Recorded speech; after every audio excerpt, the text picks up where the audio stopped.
Hello friends, कैसे हैं आप सब लोग। आई होप आप सब लोग बिल्कुल ठीक होंगे। चलिए शुरू करते हैं आज की क्लास। आज की क्लास में डिस्कस करेंगे सीडीपी यानी कि बाल विकास का मोस्ट इंपॉर्टेंट टॉपिक जो कि बाल केंद्रीय शिक्षा और प्रगतिशील शिक्षा है। ये जो दोनों टॉपिक है बहुत ही इंपॉर्टेंट टॉपिक है। इस टॉपिक से आपके 2 से 3 नंबर के क्वेश्चन पूछे जाते हैं इन दोनों टॉपिक से, ठीक है। तो जो टॉपिक है बहुत ही इंपॉर्टेंट होने वाला है। क्लास को शुरू से लास्ट तक देखिएगा। अगर आप चैनल पर नए हैं तो चैनल को सब्सक्राइब कर लीजिएगा, क्योंकि अब जो है आप सबकी क्लासेस जो है रेगुलर चलेंगी। क्योंकि अभी तक क्या था कि कुछ दिक्कतें थी जिस वजह से क्लासेस नहीं हो पा रही थी लगभग 1 हफ्ते से, बट वो सारी चीज़ें क्लियर हो गई हैं। जितनी भी प्रॉब्लम्स थी वो सारी चीज़ें क्लियर हो गई हैं। अब जो आपकी क्लासेस है वो कंटिन्यूसली चलेंगी, ठीक है। आपकी जो सीटेट से रिलेटेड जितने भी क्लासेस हैं, चाहे सीडीपी हो, ईवीएस है, बाकी जो अदर सब्जेक्ट हैं, वो सारी क्लासेस अब जो है चलेंगी। अब जो है एक भी क्लास मिस नहीं होगी, सारी चलाएंगे, ठीक है। तो वीडियो को जो है लाइक करिएगा, अपने दोस्तों में शेयर कर दीजिएगा, और अगर चैनल पर नए हैं तो चैनल को सब्सक्राइब करना बिल्कुल भी मत भूलिएगा, ठीक है। देखते हैं सबसे पहले बाल केंद्रीय शिक्षा के बारे में कि बाल केंद्रीय शिक्षा है क्या, ठीक है। तो बाल केंद्रीय शिक्षा की बात करें तो सबसे पहले हम ये देखेंगे कि जो बाल केंद्रीय शिक्षा है वो है क्या, ठीक है। तो बाल केंद्रीय शिक्षा क्या है उसको देखते हैं कि बालकों के मनोविज्ञान को समझते हुए शिक्षण कार्य करना तथा उसकी अधिगम यानी लर्निंग से जुड़ी बाधाओं को दूर करना बाल केंद्रित शिक्षण कहलाता है, ठीक है।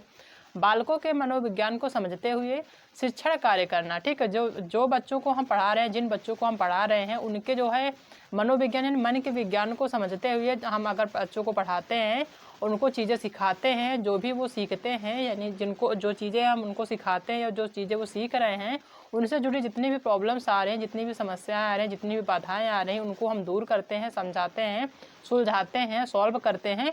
तो वही क्या कहलाता है, वो बाल केंद्रित शिक्षण कहलाता है, ठीक है। सिंपल सी बात है। बालकों की रुचियों और क्षमताओं को ध्यान में रखकर शिक्षा प्रदान करना ही बाल केंद्रित शिक्षा कहलाता है, ठीक है। बाल केंद्रित का मतलब ही होता है कि बाल पर केंद्रित यानी जो बच्चे होते हैं, छोटे छोटे बच्चे होते हैं जिनको हम पढ़ाते हैं, उन पे जो है उनसे रिलेटेड चीज़ें हों, उन पे केंद्रित हो, ठीक है।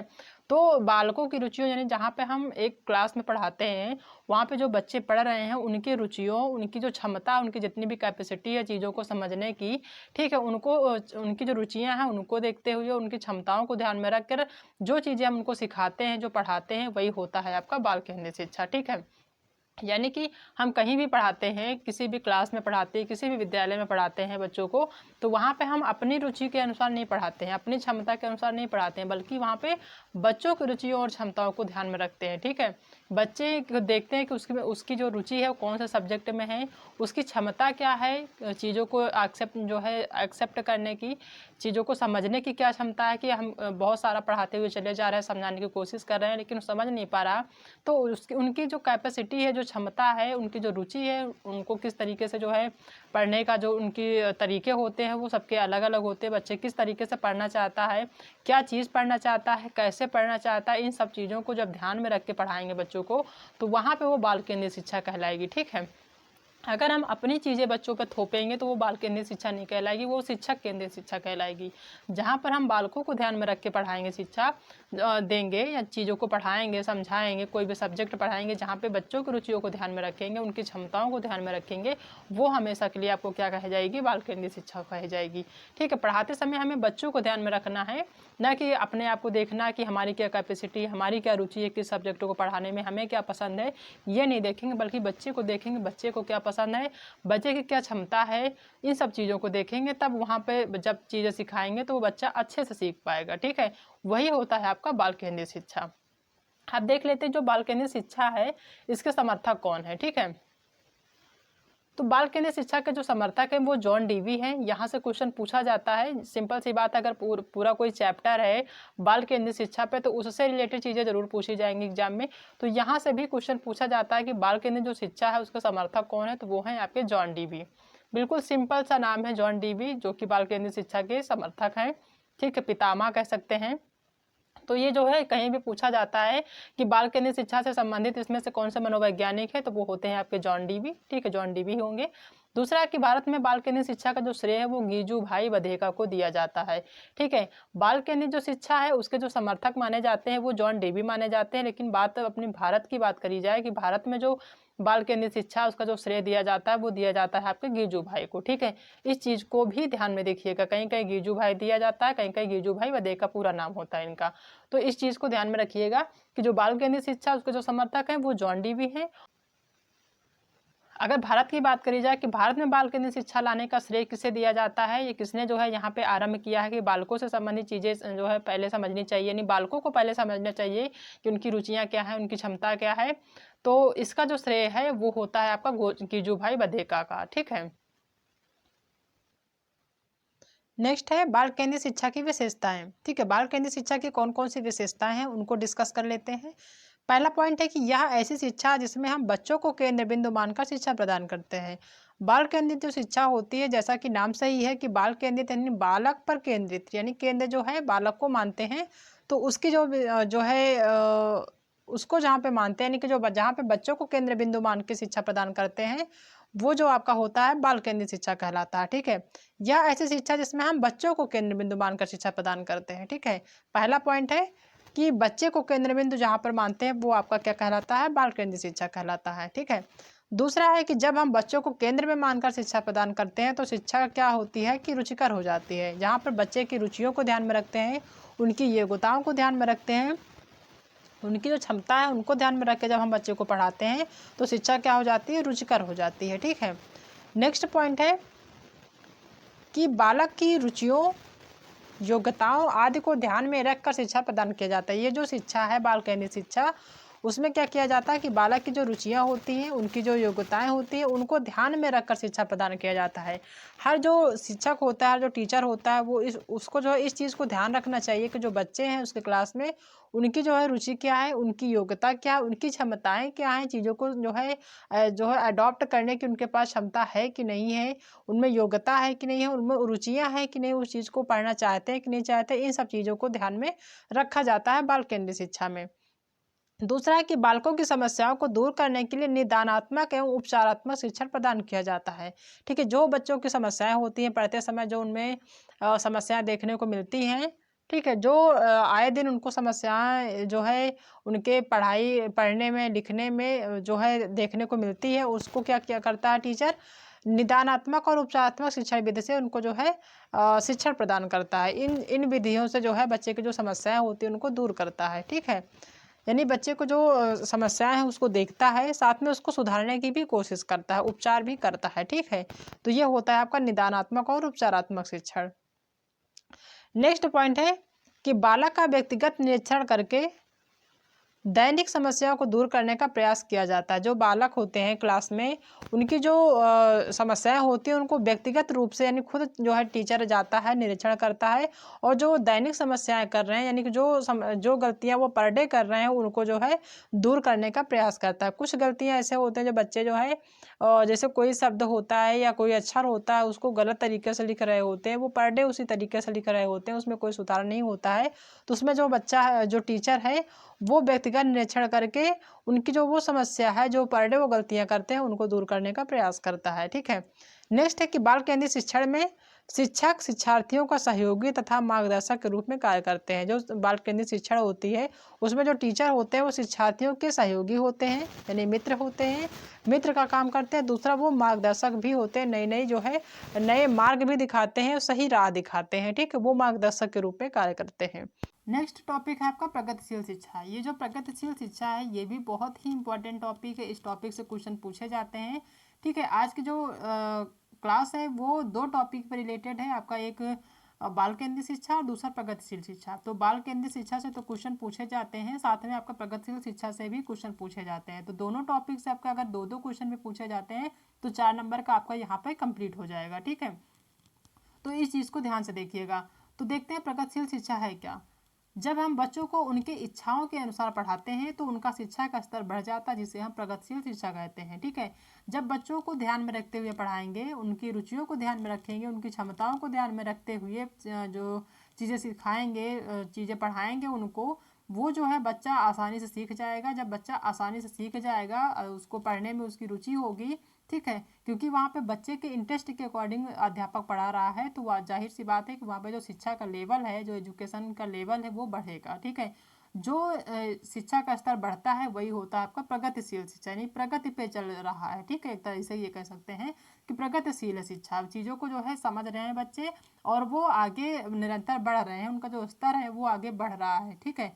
तो वो होता है आपका प्रगतिशील शिक्षा। और ये जो प्रगतिशील शिक्षा है ये आधुनिक शिक्षा पद्धति पर आधारित है, इस चीज़ को ध्यान में रखिएगा, ठीक है। पूछा जा सकता है एग्जाम में कि आधुनिक शिक्षा पद्धति पर कौन सी शिक्षा जो है आधारित है, प्रगतिशील शिक्षा या बाल केंद्रित शिक्षा, तो वो होता है आपका प्रगतिशील शिक्षा, ठीक है। इससे रिलेटेड क्वेश्चन पूछे जा सकते हैं।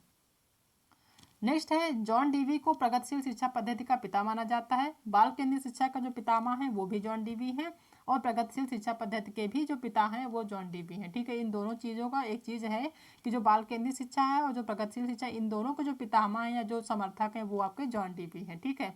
तो ये आपको अलग अलग याद करने की जरूरत नहीं पड़ेगी, आप जो है समझ जाएंगे आसानी से।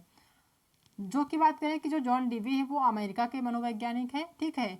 और जो है इन्होंने 1894 में शिकागो में लर्निंग बाय डूइंग का प्रस्ताव रखा था। ये जो लर्निंग बाय डूइंग है यानी कि जो है करके सीखना, ये जो है इन्होंने जॉन डीवी ने ही जो है इसको प्रस्तावित किया था। वो भी कहाँ पे किया था, शिकागो में 1894। यहाँ से क्वेश्चन पूछा जा सकता है कि जो लर्निंग बाय डूइंग है इसको जो है प्रस्तावित किसने किया था, ठीक है, या फिर इससे संबंधित कौन सा मनोवैज्ञानिक है, तो वो है आपके जॉन डीवी। और इन्होंने 1894 ईस्वी में शिकागो में इसका जो है प्रस्ताव रखा था लर्निंग बाय डूइंग का, ठीक है।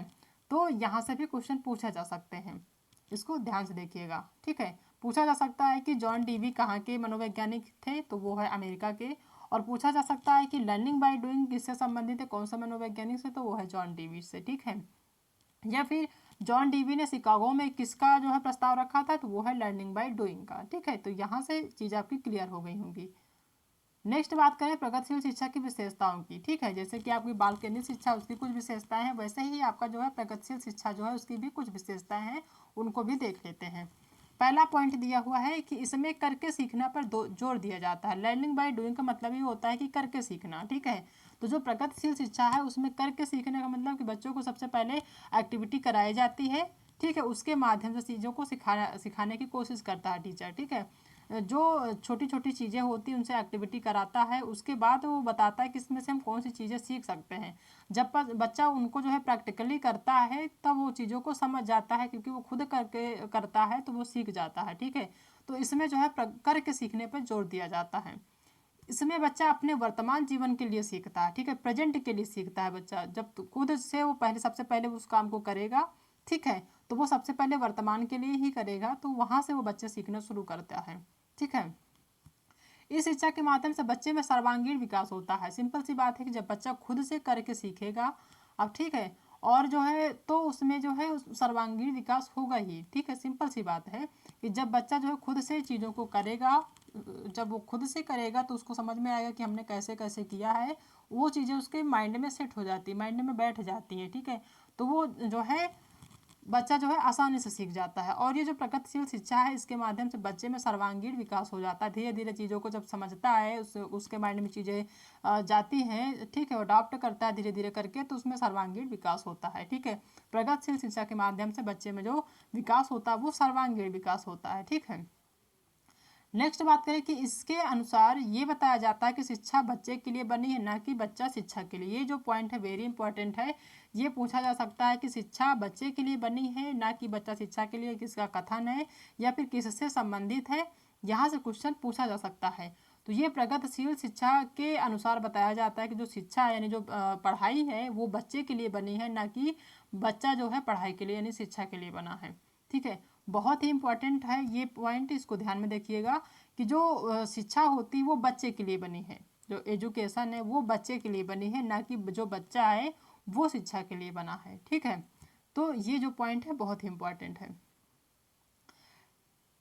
नेक्स्ट है जो कि जॉन डीवी हैं। जॉन डीवी ने कहा था कि जो शिक्षा है इसको त्रिध्रुवीय प्रणाली बताया है, ठीक है। जॉन डीवी ने शिक्षा को त्रिध्रुवीय यानी 3 ध्रुवों पे आधारित बताया कि जो शिक्षा है, जो पढ़ाई है, जो एजुकेशन है उसको जो है इन्होंने 3 ध्रुव पे बताया कि 3 जो धुरी होती है त्रिध्रुवी प्रणाली है, ठीक है।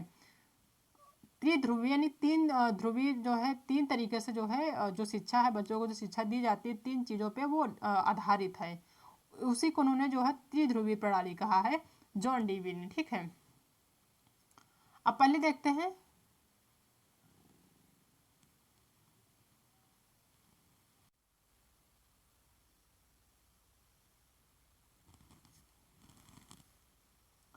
नेक्स्ट बात करें कि जॉन डीवी जो हैं उन्होंने शिक्षा को त्रिध्रुवी प्रणाली बताया है, ठीक है। जॉन डीवी साहब जो कि बाल केंद्रित शिक्षा और प्रगतिशील शिक्षा के समर्थक हैं यानी पितामह हैं। इन्होंने जो शिक्षा है उसको त्रिध्रुवी प्रणाली बताया है। यहाँ से क्वेश्चन पूछा जाता है एग्जाम में कि शिक्षा को त्रिध्रुवी प्रणाली किसने कहा है या किसने बताया है, तो वो है आपके जॉन डीवी, ठीक है। तो यहाँ से क्वेश्चन पूछा जाता है, इसको ध्यान रखिएगा। अब ये जो त्रिध्रुवी प्रणाली है वो कौन कौन सी है वो देख लेते हैं, ठीक है। तो पहला जो त्रिध्रुवीय प्रणाली उन्होंने माना है वो माना है शिक्षक को, दूसरा बालक को और तीसरा पाठ्यक्रम को, ठीक है। तो जो शिक्षक है इन्होंने पहली ध्रुवीय प्रणाली माना है, पहली जो प्रणाली माना है यानी 3 ध्रुवों की जो पहली ध्रुवी मानी गई है वो है आपके शिक्षक, जो कि स्वतंत्र है, स्वतंत्र चर इन्होंने माना है। और दूसरा बालक जो कि आश्रित है, ठीक है, दूसरे पे डिपेंड है। तीसरा पाठ्यक्रम जो कि मध्यस्थ चर माना जाता है, ठीक है। जो शिक्षक इन्होंने उसे स्वतंत्र बताया कि बच्चा जो टीचर है वो अपने आप में स्वतंत्र है, इंडिपेंडेंट है। और जो बालक है वो जो है आश्रित चर है यानी किसी पे आधारित है, यानी कि मान सकते हैं कि वो अपने टीचर पे आधारित है, अपने पेरेंट्स पे आधारित है। तो बालक को उन्होंने आश्रित बताया है, ठीक है। और पाठ्यक्रम को उन्होंने मध्यस्थ चर बताया है। तो ये जो 3 ध्रुवीय प्रणाली है इसको जो है जो समर्थक है, इसको जो प्रतिपादक है वो है आपके जॉन डीवी, ठीक है। यहाँ से क्वेश्चन पूछा जाता है तो इसको ध्यान से रखिएगा, ठीक है। तो ये सारी चीज़ें थी जो कि हमने आज की क्लास में डिस्कस किया है। आई होप कि आप सबको आज की क्लास पसंद आई होगी। अगर क्लास पसंद आई है तो वीडियो को लाइक करिएगा, अपने दोस्तों में शेयर करिएगा। अगर आप चैनल पर नए हैं तो चैनल को सब्सक्राइब करना बिल्कुल मत भूलिएगा। और हाँ, एक चीज़ और आप सबको कंफर्म कर दें कि अब जो है आप सबकी क्लासेस रेगुलर चलेंगी, तो जो है वीडियो को ज़्यादा से ज़्यादा शेयर करिएगा अपने दोस्तों में, क्योंकि आप जो सीटेट का नोटिफिकेशन है बहुत जल्द ही आने वाला है। क्योंकि अगर ये अक्टूबर है आपका, अक्टूबर में नहीं आता तो नवंबर में कंफर्म है कि आपका जो है नोटिफिकेशन आ जाएगा। तो आप तैयारी जो है शुरू करके कर सकते हैं, अभी से तैयारी शुरू कर सकते हैं।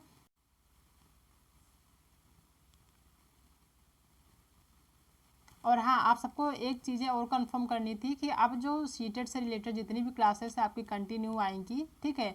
रेगुलर सारे जो क्लासेस हैं वो आती रहेंगी, आपका सीडीपी भी ईवीएस की भी अभी जो है दोनों क्लासेस चलेंगी, ठीक है। क्योंकि आप सभी को पता है कि जो सीटेट का नोटिफिकेशन बहुत ही जल्द आने वाला है और सीटेट होगा ज़रूर दिसंबर से जनवरी तक। तो कंफर्म है कि इसका नोटिफिकेशन आएगा। तो आप सभी लोग तैयारी अभी से जो है करते रहिए, ताकि आपकी जो आपका सीटेट का एग्ज़ाम है वो अच्छे से क्लियर हो जाए, ठीक है। जैसा कि आप सभी को पता है कि जो सीटेट का एग्ज़ाम है वो कहीं ना कहीं उसका जो लेवल है वो बढ़ रहा है। तो उसकी तैयारी आप 1 महीने या 15 दिन में नहीं कर सकते हैं। उसके लिए आपको रेगुलर पढ़ना होगा और कम से कम 3 महीने आपको अच्छे से तैयारी करनी होगी, तब जाके आपका कहीं ना कहीं आपका जो है सीटेट का एग्ज़ाम निकलेगा, ठीक है। 80 82 से 90 से काम नहीं चले, कम से कम 100 के ऊपर आपके नंबर होने चाहिए, तब आपका लगेगा कि आपका सीटेट क्वालिफाई हुआ है, ठीक है। तो इस चीज़ को ध्यान रखिए, अभी से तैयारी करिए, अच्छे से तैयारी करिए, ताकि आपका जो एग्ज़ाम है बहुत अच्छे से जाए। तो अब जो है आप सबकी सारी क्लासेस चलती रहेंगी कंटिन्यू। तो क्लास को जो है शुरू से लास्ट तक देखिएगा और रेगुलर देखिएगा, ठीक है। चाहे आप आधे घंटे की क्लास करें, 15 मिनट की करें, 20 मिनट की करें, जो भी हो क्लासेस आप उसको ध्यान से देख, ताकि आपके 1 बाय 1 चैप्टर जितने भी हम करा रहे हैं वो आपके क्लियर होते जाएँ, ठीक है। तो एक एक जो चैप्टर है उनको क्लियर करते रहिए, क्योंकि इन्हीं से क्वेश्चन पूछे जाएंगे, बाहर से आपको क्वेश्चन नहीं पूछा जाएगा, ठीक है। तो आज के लिए इतना ही। नेक्स्ट मिलते हैं अगली क्लास में एक नई टॉपिक के साथ। तब तक अपना ध्यान रखिएगा।